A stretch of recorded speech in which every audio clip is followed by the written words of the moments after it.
Hello and welcome back to the Movie Attic. I'm Mike, and as I've said before, this is the Attic where I discuss and review movies, DVDs, Blu-rays, and 4Ks for all the nice people out there in YouTube land. Today's big episode is one of those, I think I explained it before, it's one of those movies. There was like a 6-month period from the time I got this camera to the time I finally put out my first video. Of course, like I said before, these videos were just awful, and in that time span there was 4 or 5 movies I was going to review, and this is one of those movies that I was going to review in that early stage, but never got around to it after I did start the channel. So today's big movie is Liza the Fox-Fairy. I think in the actual movie they call her Liza. And then there's the back. I don't know if anybody can read any of that. Of course, because I'm terrible at names, as you can probably tell. I'm not going to name anybody that stars in this movie, so you'll have to try and read them off the back or go online. I'm sure you can find them. I have this huge sheet of paper. I guess I could show you the inside while I'm at it. Pretty much a plain Jane disc.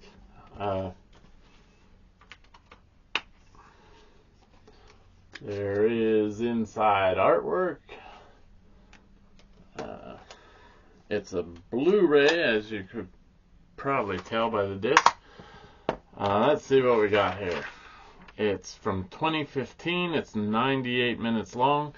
It's in the 2:35:1 aspect ratio. It's unrated, although I can tell you there is nudity, blood, and swearing.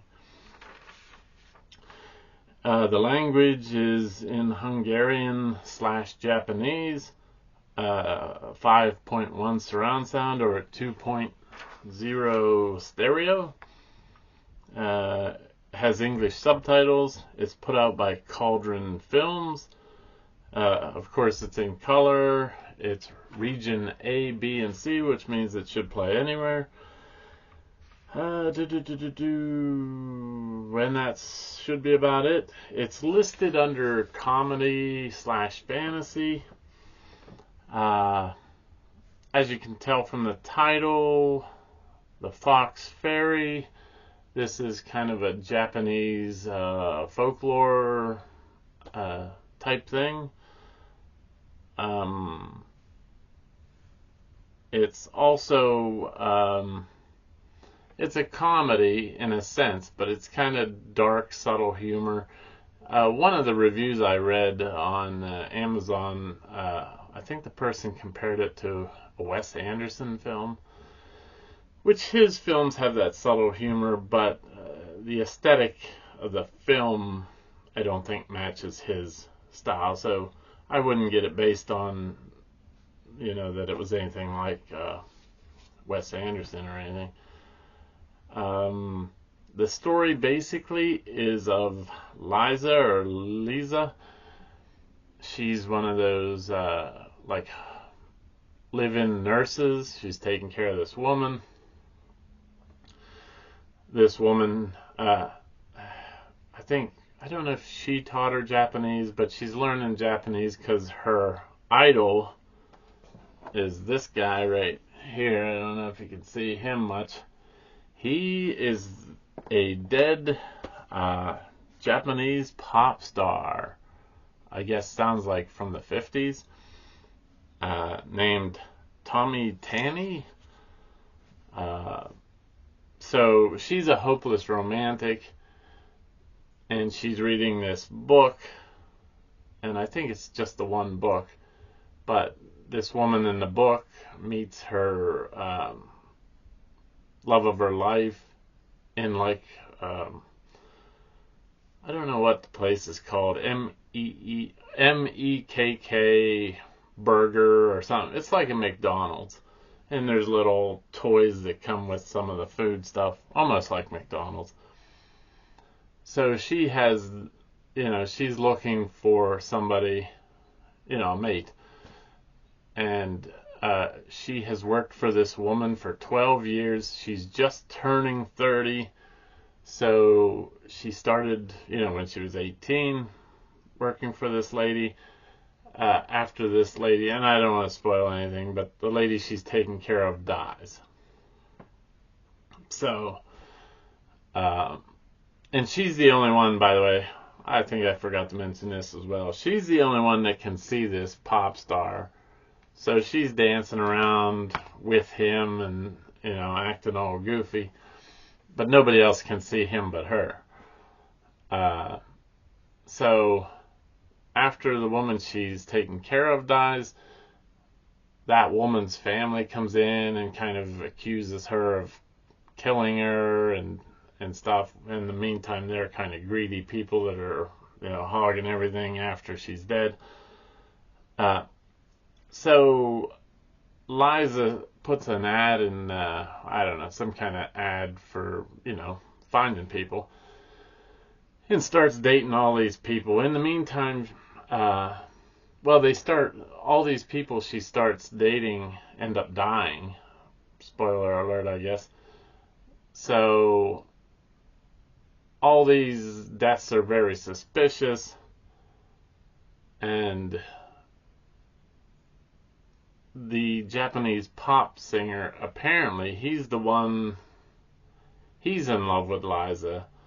So he's kind of the one killing all these people, and it's no secret. You'll see it in the movie. One of the great things about this movie, for me, was the music. Very catchy songs. Of course, none of them are in English. I assume they're all in Japanese.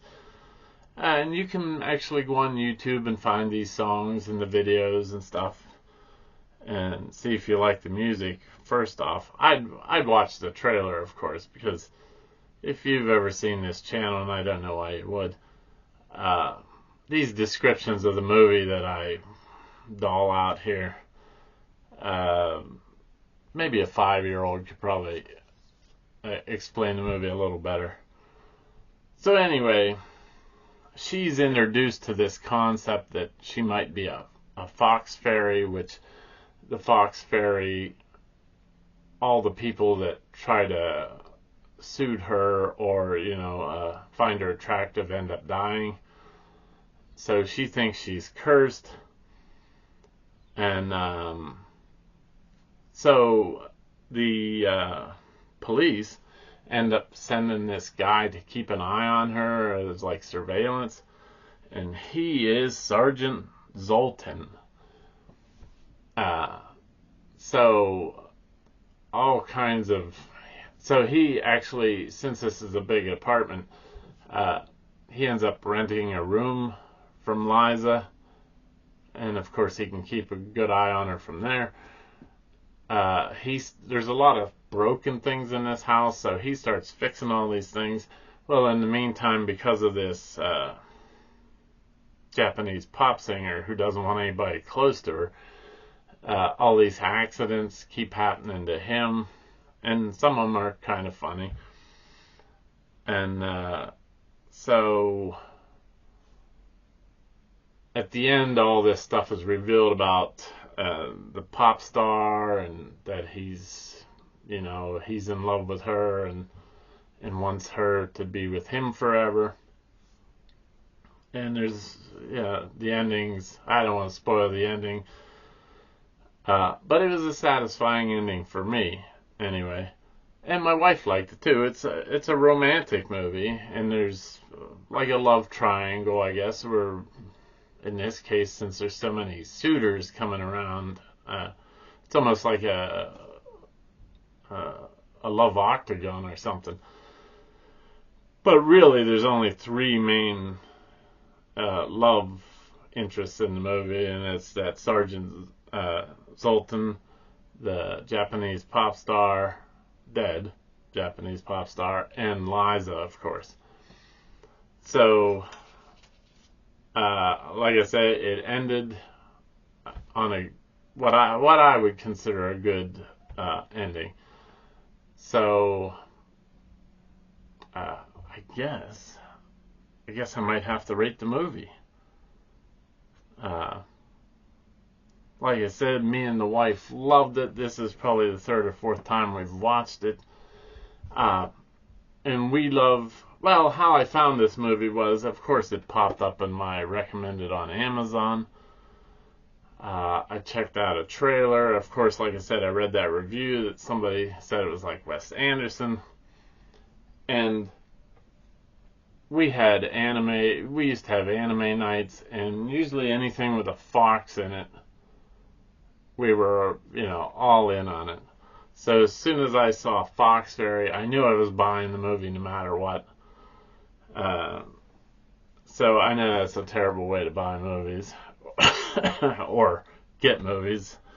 And it's kind of a blind buy, but like I say, it paid off big time.